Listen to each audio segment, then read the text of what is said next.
So what have you learned about, what, less than a week into spring training for the Cubs down here in Arizona? Well, I've learned at least 4 things I didn't know before. One of them is that you can go almost a week into spring training without talking about hardly any baseball at all.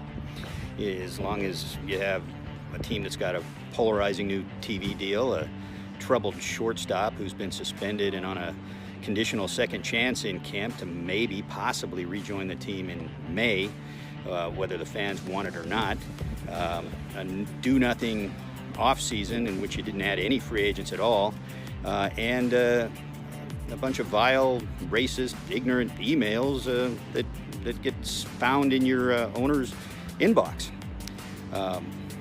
Which brings us to the second thing. Sometimes 7 or 8 year old emails can qualify as the only new thing in spring training when camp opens. Unless you count the third thing that I learned is that Brad Brock, the new relief pitcher they signed, is not, unfortunately, part of the famous Brock candy family.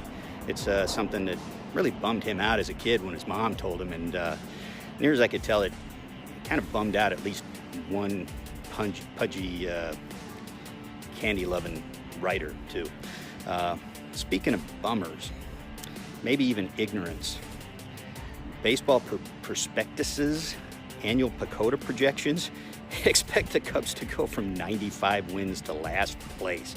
Does anybody believe that? I mean, the other metrics out there suggest 88 wins plus, and something more along the lines of the last 4 years in playoff appearances. So I don't know what PECOTA would be talking about. The Cubs have outperformed PECOTA projections by 29 games over the last 4 years, and I think the last time they might have had one as surprising as this could have been 2015 when the Royals were picked to finish last, and I think they won the World Series that year.